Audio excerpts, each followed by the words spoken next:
Hello guys, good morning all of you. Welcome back to my channel. स्वागत है आप सबका। आई होप आप सभी अच्छे हैं। आज मैं आपके लिए जनरल अवेयरनेस और जनरल जीके की मतलब हिमाचल से रिलेटेड बहुत ही इंटरेस्टिंग टॉपिक लेके आई हूँ। आज हम झीलें करने वाली हैं हिमाचल प्रदेश में।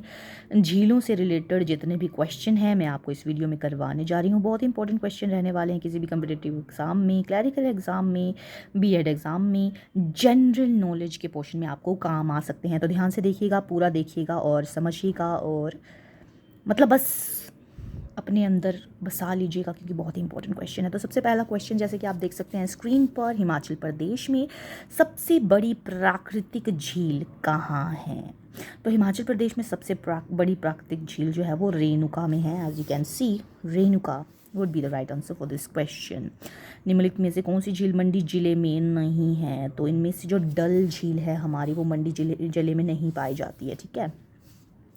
पद्म संभव का नाम किस झील से जुड़ा हुआ है? तो रिवाल्सर झील जो हमारी मंडी में है उससे जुड़ा हुआ है पद्म संभव का नाम। ठीक है।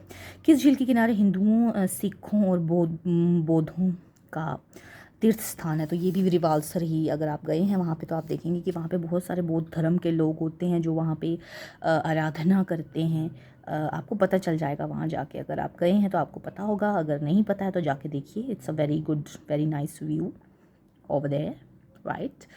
तो रिवाल्सर के किनारे हिंदुओं, सिखों और बौद्धों का तीर्थ स्थान है। ठीक है। पराशर झील है वो किस ज़िले में है? वो मंडी ज़िले में है जी। पराशर झील मंडी ज़िले में पाई जाती है। ठीक है। तैरते हुए टापू भी जो है वो रिवाल्सर झील में। इट्स वेरी ऑथेंटिक, वेरी आध्यात्मिक झील। तो इससे आपको बहुत सारे अध्यात्म से रिलेटेड क्वेश्चन, धर्म से रिलेटेड क्वेश्चन पूछ लिए जाते हैं रिवाल्सर झील जो है। ठीक है। तो कामरूनाग झील की ऊंचाई कितनी है? तो 10,000 फुट जो है वो कहा जाता है कि कामरूनाग झील की ऊंचाई है। जी हाँ। नेक्स्ट क्वेश्चन है निम्नलिखित में से कौन सी मानव निर्मित झील है? तो गोविंद सागर झील है जी। ये बिलासपुर में है। ये बहुत ही इंपॉर्टेंट क्वेश्चन है, अक्सर एग्जाम में पूछ लिया जाता है कि रिवाल्सर झील कि हमारी जो गोविंद सागर झील है एक तो वो बिलासपुर में है और ये जो झील है वो नेचुरल लेक नहीं है, प्राकृतिक झील नहीं है। ये एक मैनमेड झील है। ठीक है। इट्स वेरी कृत्रिम, या राइट। निम्नलिखित में से कौन सी झील लाहौल स्पीति जिले में स्थित है? तो चंद्रताल जो झील है वो लाहौल स्पीति में आपको मिल जाएगी। ठीक है। समुद्र तल से लामा झील की ऊंचाई कितनी है? तो 3962 metre. As you can see 3962 metre जो है वो लामा झील की ऊंचाई होने वाली है समुद्र तल से। ठीक है। तो लामा झील किस जिले में है? तो चंबा में है। और लामा झील भी चंबा में, और महाकाली झील जो है वो भी चंबा में ही पाई जाती है। लामा और महाकाली ये जो झीलें हैं वो चंबा जो हमारी डिस्ट्रिक्ट है वहाँ पे पाई जाती है। अब परशुराम ताल किस स्थान पर है? तो रेणुका में परशुराम ताल है। जैसे कि रेणुका में सबसे बड़ी प्राकृतिक झील है ना, तो परशुराम ताल भी जो है वो भी रेणुका में है। चंद्रनाहन झील जो है वो शिमला में है। तो शिमला में बहुत ही कम जो है वो झीलें देखने को मिलती हैं, उनमें से चंद्रनाहन झील जो है तो very rare thing in Shimla, because पानी की भी बहुत कमी होती है ना वहाँ पे। So you need to remember that.